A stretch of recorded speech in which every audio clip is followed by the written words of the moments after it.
Pues ya estamos aquí con Jacqueline Loaz y con Ricardo Ortega para hablar del tema del día de hoy en nuestro análisis en perspectiva. Las poblaciones callejeras, no solo en México, sino el fenómeno y la situación en nuestro país. Ricardo, a ver, ayúdanos un poco a conceptualizar el tema. Es decir, ¿de qué hablamos, de quiénes hablamos cuando hablamos de poblaciones callejeras? Muchas gracias. Pues hablar de poblaciones callejeras, en principio, como lo sostenían hace un momento, es problemático. Es decir, hay una multiplicidad de definiciones que asocian el tema con las personas que viven sin hogar. Sin hogar. La Organización primera de definición. la primera definición. La Organización de las Naciones Unidas, por ejemplo, utiliza un concepto que a mí me parece muy claro respecto a hablar de personas que viven y sobreviven en la calle. Okay. Me parece que este concepto puede ser muy útil porque en realidad, si pensamos en la vida en la calle, en realidad no solamente pensamos en las necesidades de una persona que tiene que vivir en el espacio público, sino que literalmente sobreviven en el espacio público. Me parece que otras definiciones, por ejemplo, que se han ensayado y que han tenido también un importante apoyo por parte de algunas organizaciones de la sociedad civil, en el caso, por ejemplo, particular del Distrito Federal, es la denominación de poblaciones callejeras. Esta denominación también suscita problemas, aunque envuelve otra serie de reivindicaciones. Se dice que el fenómeno particular que se ha generado en la calle, que ha mutado desde esta vieja concepción de las niñas y los niños de la calle hasta la conformación de auténticas familias que están compuestas por niñas, niños, personas adultas, mujeres, personas con discapacidad, personas adultas mayores, implica una complejidad importante en la caracterización del fenómeno callejero. Me parece muy interesante, me parece muy bien. Me ayuda esta primera definición de Ricardo. Jacqueline, te preguntaría a ti tu opinión y si nos ayudas a tejer en la misma dirección, a mirar como en dos dimensiones el problema. En una hace énfasis en las personas que viven y sobreviven en la calle, lo que nos lleva a visualizarlas como individuos. En el segundo caso se refiere, digamos, más al grupo de personas que conforman una suerte de conjunto social y que viven y conviven en situación de calle.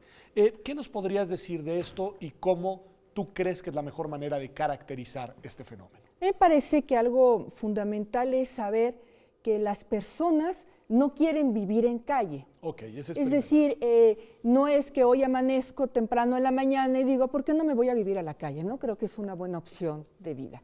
Esto es importante tenerlo muy claro, es decir, es las circunstancias de vida, la situación económica y el entorno social que me arroja a la calle. Ayúdanos, ¿no? A eso, ¿no? Ayúdanos a ver cómo se llega a la calle. Nos dice situación de vida, situación económica. Te voy a contar experiencias, un poco lo que las personas que están en calle me comentan. Okay.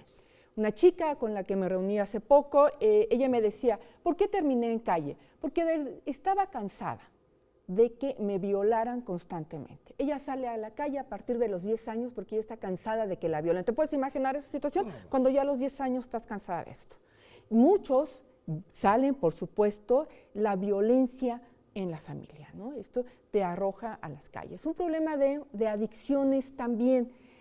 Sin embargo, yo no estaría tan segura y tan cierta que sea la primera causal. Muchas veces la adicción, muchas veces aprendes la adicción en la calle. Eso es lo que te decía, adicción pre-calle o adicción post-calle. No, a mí me parece que es después, es ahí en donde tú la aprendes, pero no necesariamente es el disparador. Es el motivo. Y la orfandad también tiene que ver un poco con esto, es decir, muchas veces son familias en donde muere el papá, muere la mamá, la familia no se quiere hacer cargo, y entonces es cuando tenemos sobre todo niñas y niños que están en calle. O también personas jóvenes que también salen a calle. Lo que es importante entender, y es que ya le llamamos población, es decir, ya no es un grupo aislado, ya no es unos cuantos, sino ya es gente que ahora, que esto es muy importante, ya nació en esa circunstancia. En un origen, ¿no? Pude yo haber salido por alguna situación diversa, pero yo ya conocí ahí a mi pareja, tuve un hijo, una hija con ella, entonces yo ya vivo, ya son familias donde los niños, las niñas ya nacen en ese entorno. Eso también hay que tenerlo muy claro para la construcción de política pública y legislativa que vayamos a hacer. Ya no solamente son expulsados, sino ya es una población, es una manera de vivir. De vida, Okay. no la mejor, pero y no la que ellos quieren.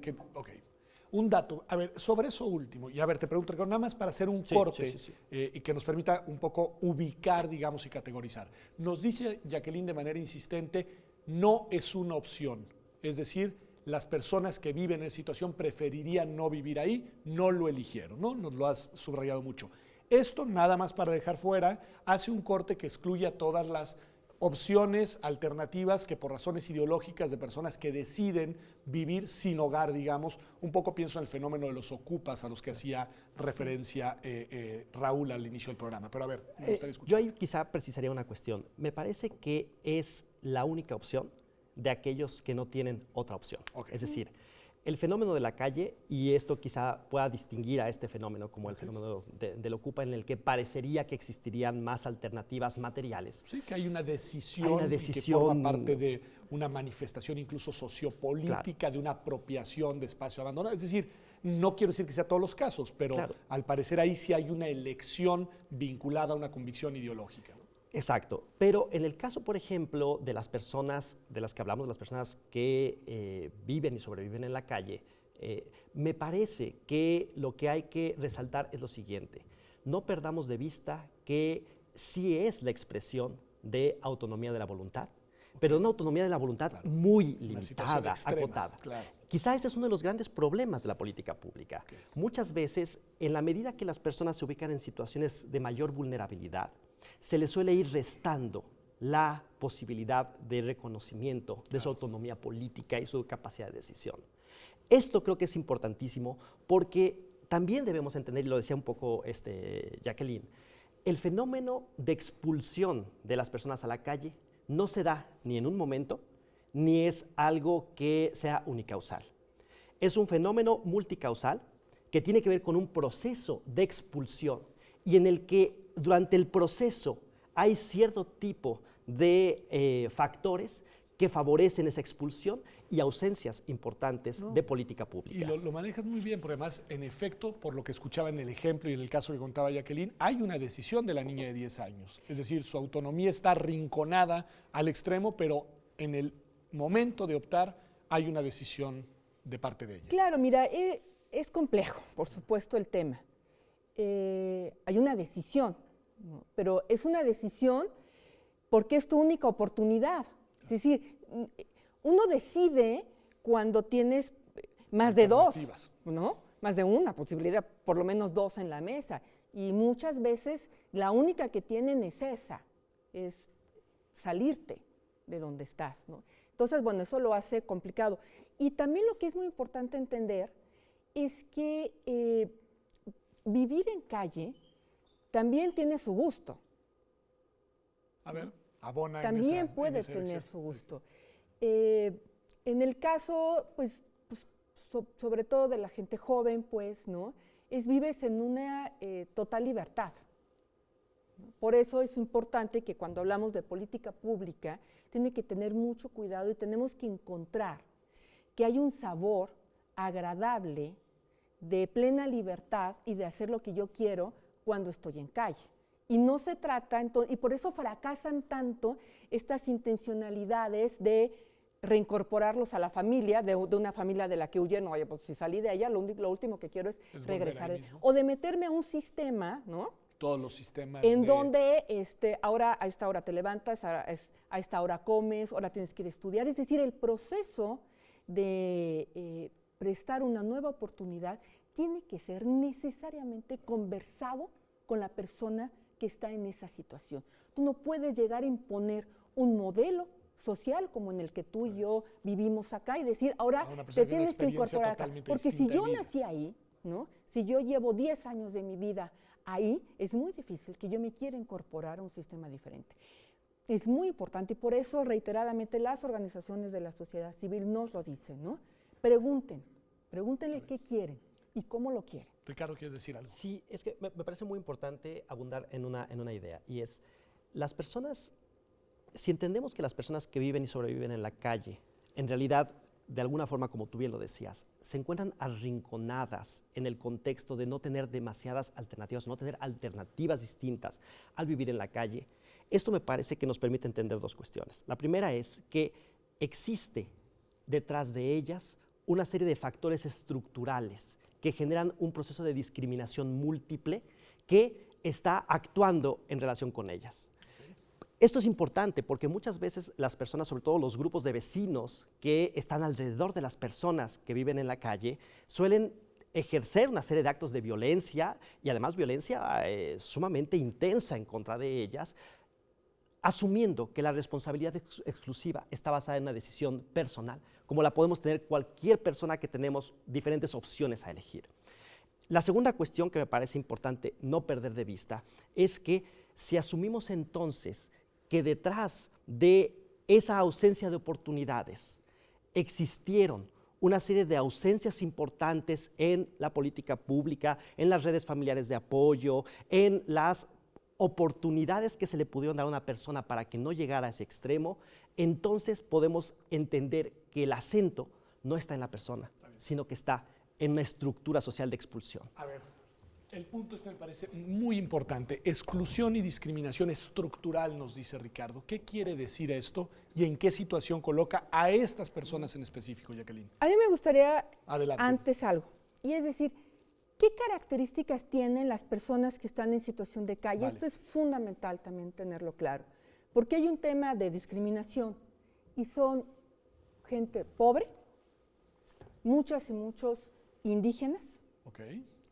morenos, ok. ¿no? Estos tres elementos Sí, ya te es van generando fundamental un contexto. tenerlo claro. ¿Quiénes son? Sí. ¿No? No son chicos blancos, no son chicas rubias, ¿no? Es decir, porque cuando hablamos de desigualdad social, tenemos que saber que atrás de la desigualdad social hay discriminación. Y toda esta parte estructural que Toda además esta me parte parece estructural que hay que subraya tenerla perfecto. clarísima. Y pobres. Sí. Esto detona la discriminación. Y es lo que decía es muy claro, es decir, hay una pregunta muy interesante que hace la ENADIS 2010, sí, que le pregunta a las personas que cuando ven un grupo de jóvenes en la calle, ¿qué hacen? Y entonces dicen, llaman a la patrulla, ¿no? Pero si ese grupo de jóvenes está en la Condesa, seguramente no llamas a la patrulla, ¿no? Claro. O si tienen ciertas características, a lo mejor no la llamas. Sí tiene que tener una característica específica para detonar la conducta discriminatoria, ¿no? Y porque en el bloque anterior, bien lo decía, no hay un tema de corresponsabilidad social, es decir, la sociedad los arrojamos a la calle, pero no los queremos en la esquina de nuestra casa. Y entonces pensamos que solamente responsabilidad del gobierno, ¿no? De la política pública, que sí es cierto, es una gran responsabilidad, decirle, llévatelo, pero el tema es llévatelo a la siguiente esquina. Claro, la cosa es no quiero verlo, no reincorpóralo, no, exactamente, simplemente quítalo de mi mirada y quítalo de la vista. Y entonces el problema no se soluciona porque muchas veces con lo que nos encontramos es que efectivamente eso es lo que hacen. Los sacan, los llevan a la carretera, los dejan ahí y en lo que caminan o toman el transporte para regresar a su punto de origen es el tiempo que no estarán ahí, pero no haces una solución profunda, ¿no? Muy bien. Me han llevado, además, a través de estos datos de la encuesta nacional sobre discriminación, etcétera, a mirar el panorama de la situación en la que se encuentran, digamos, en contextos de exclusión social. Pero ahí hay un elemento que creo que vale la pena subrayar y me gustaría, Ricardo, que nos ayudaras a advertir en dónde se ubican los prejuicios, digamos, y las estigmatizaciones en torno a estas personas. ¿Qué se piensa de ellas? ¿Por qué quieres que se las lleven a la otra esquina? ¿Por qué no las quieres ver? Sí, me parece que nuevamente hay, en primer lugar, un espacio en donde una construcción individualista lleva muchas veces a la sociedad a asumir que las personas que viven en la calle se lo buscaron, no quieren trabajar, no quieren mejorar ni superarse. Y entonces hay toda una moralización respecto a la percepción social, respecto a las personas que viven y sobreviven en la calle. La segunda cuestión es que me parece que tiene que ver también con la manera en que se va desarrollando un proceso de desempoderamiento hacia estas personas. Si nosotros pensamos en las personas que viven y sobreviven en la calle, nos daremos cuenta que están prácticamente despojadas de toda forma de poder, de carácter material y simbólico. Es decir, las personas que viven en la calle regularmente no son vistas como agentes con capacidad de tomar decisiones y que por lo mismo no tienen las posibilidades de redefinir su situación. Aquí me parece que es muy interesante cómo se genera luego el proceso de discriminación en forma de espiral. Cuando tuve la oportunidad de participar en la elaboración del informe especial sobre poblaciones callejeras con la Comisión de Derechos Humanos del Distrito Federal en el año 2012, en algunas de las audiencias en las que tuve la oportunidad de acudir a los puntos de calle, me parecía muy particular, por ejemplo, la respuesta de los vendedores ambulantes frente a las personas que viven en la calle. ¿Qué decían? Exacto, los vendedores ambulantes decían que las personas que viven en la calle ensuciaban la vía pública, estorbaban el paso, generaban un mal aspecto, y yo lo que pensaba es, son las mismas... Es lo mismo que se dice de ustedes. Son los mismos que se dicen de ustedes, es decir... en dónde nos ubicamos y cómo discriminamos y eventualmente en qué situación nos encontramos siendo discriminados. Es muy interesante cómo los procesos de discriminación me parece que van bajando en espiral y se concentran sobre todo a partir de la carencia de poder de las personas. Interesantísimo. Vamos a tener que ir a un corte. Yo lo que les pediría, regresando el mismo de inmediato, es solamente que me ayudaran a hacer ahora un mapa de los principales riesgos en los que, digamos, se encuentran estas personas y pasemos ahora sí a mirar a México y a mirar a la Ciudad de México, que ustedes conocen muy bien y que es además uno de los centros urbanos en el país, según entiendo, en el que este fenómeno tiene una presencia, digamos, más fuerte. Ya volvemos, estamos aquí en Observatorio. Como usted ha visto, el tema es mucho más complejo de lo que a veces pensamos y es muy importante y tiene que ver también con nosotros, aunque no nos encontremos en situación de calle. Regresamos.